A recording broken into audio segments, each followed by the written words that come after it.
In this video, we will talk about what is BPT, what are the course structure, what is the admission process, who has to take BPT, what are the career options after BPT, what is the scope of BPT। मतलब इस video में आपको BPT से related हर doubts clear हो जाएंगे।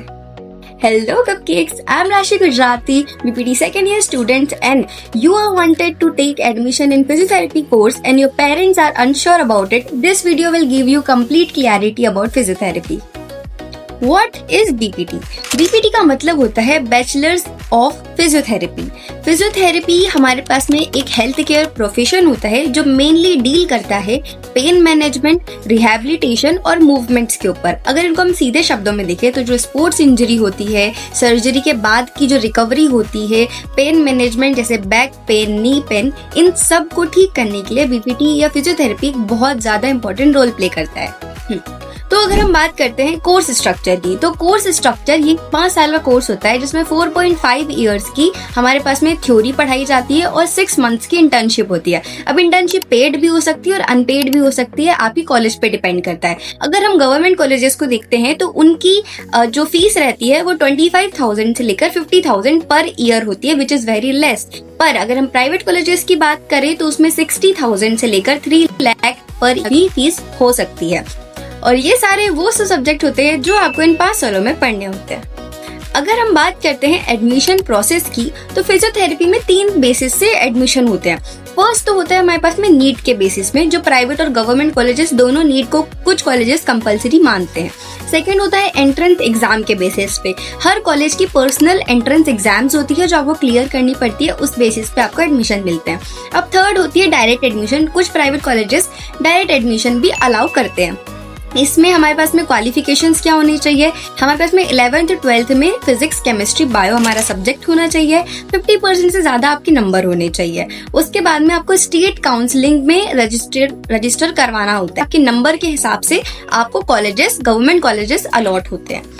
Career options after BPT. अब BPT करने के बाद में आपके पास में कौन कौन से करियर ऑप्शंस खुल जाते हैं? आप हॉस्पिटल्स में वर्क कर सकते हो, आप खुद का क्लिनिक खोल सकते हो, आप स्पोर्ट्स फील्ड में वर्क कर सकते हो, आप अब्रॉड जा सकते हो, या आप एमपीटी कर सकते हो, मतलब मास्टर्स इन फिजियोथेरेपी कर सकते हो। और ये सारे वो सब कोर्सेज है जिसमें आप एमपीटी कर सकते हैं।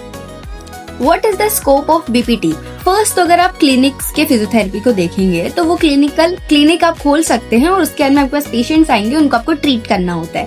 सेकंड होते हैं अपने पास में स्पोर्ट फिजियोथेरेपिस्ट, जो फील्ड पे जाते हैं। और जैसे आप प्लेयर्स देख सकते हैं, क्रिकेट के कितने प्लेयर है, तो हर प्लेयर के पास में खुद का एक फिजियोथेरेपिस्ट होता है, टीम का एक फिजियोथेरेपिस्ट होता है। तो हर एथलीट को फिजियोथेरेपी की नीड होती ही है, ठीक है। उसके बाद में अगर हम ऑर्थोपेडिक फिजियोथेरेपिस्ट देखते हैं तो अभी आजकल के जमाने में बोन्स इतनी वीक हो चुकी है और इस वजह से फ्रैक्चर्स बहुत ज्यादा कॉमन हो चुके हैं, तो इस वजह से सर्जरीज होती है फ्रैक्चर की। अब इसके अंदर पोस्ट सर्जरी जो रिकवरी होती है उसके लिए फिजियोथेरेपी की बहुत नीड होती है, ठीक है। अब होते हैं कार्डियो रेस्पिरेटरी फिजियोथेरेपिस्ट। इसमें हमारे पास में जो चेस्ट वॉल्स की जो मसल्स रहती है वो वीक हो जाती है और इंसान सांस नहीं ले पाता, तो फिजियोथेरेपी उन मसल्स को स्ट्रेंथन करता है जिस वजह से एक इंसान सांस ले पाता है। न्यूरो फिजियोथेरेपिस्ट, जो ब्रेन स्ट्रोक के पेशेंट्स होते हैं, पैरालिसिस वाले पेशेंट्स होते हैं, वो तो मूव भी नहीं कर सकते, पर फिजियोथेरेपिस्ट हर एक छोटी छोटी चीजों से एक गोल सेट करके उनको चलना, बोलना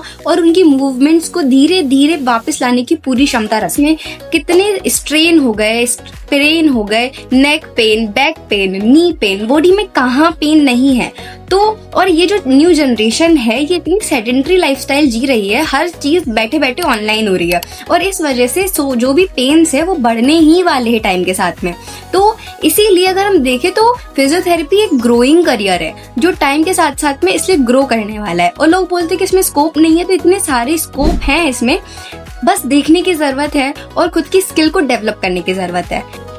नेक्स्ट हम अगर बात करते हैं सैलरी की, तो सैलरी डिपेंड करती है टोटली ऑन स्किल। जितनी अच्छी आपकी स्किल रहेगी, जितने ज्यादा पेशेंट्स को आप ट्रीट करोगे, उतनी ही ज्यादा अच्छी आपकी सैलरी रहेगी। अगर हम स्टार्टिंग सैलरी देखें तो 15,000 से 25,000 पर हॉस्पिटल पे डिपेंड करता है, वो आपकी पर मंथ के हिसाब से होती है। उसके बाद में अगर आप 3 से 5 ईयर्स आपको हो चुके होते हैं तो आप 30,000 से लेकर 60,000 पर मंथ कमा सकते हैं। उसके बाद में अगर आपने खुद का क्लिनिक ओपन कर लिया तो आप 60,000 से लेकर 1.5 लाख 1,05,000 पर मंथ तक भी आप अपनी इनकम कर सकते हो और like sky is the limit, कितनी भी आप हाई कर सकते हो जितनी अच्छी आपकी स्किल्स हैं।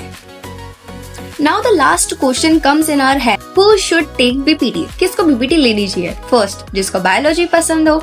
सेकंड, जो पेशेंस हो और डिसिप्लिन्ड हो, क्योंकि हर एक स्किल को सीखने में टाइम लगता है। तो आपको आपकी स्किल डेवलप करने में टाइम लगेगा, इनकम डेवलप करने में टाइम लगेगा, क्योंकि साइमल्टेनियसली ही चलेगी। तो इसलिए आपको डिसिप्लिन्ड होना चाहिए, कंसिस्टेंसी इज वेरी इंपॉर्टेंट। उसके बाद में आपको दूसरे लोगों की हेल्थ का केयर करना, अपना करियर बनाना पड़ेगा, तो उसको आपको पसंद आना चाहिए। You have to love the work you are doing. तो अगर ये सारी खूबी आपके अंदर है तो या you can go for it, you can go for physiotherapy course. और इसके अंदर में अगर आप अच्छा कॉलेज चूज कर लेते हो, अपनी स्किल पे काम करते हो, तो no one could stop you being a good physiotherapy, और physiotherapy will become the stablest career of your life. And for Rashi Gujarati, for more such informative videos, अगर कुछ भी डाउट्स या किसी भी चीज़ के बारे में अगर आपको जानना हो तो आप कमेंट सेक्शन में लिख सकते हैं। I will answer every comment. And for Rashi Gujarati, bye bye cupcakes.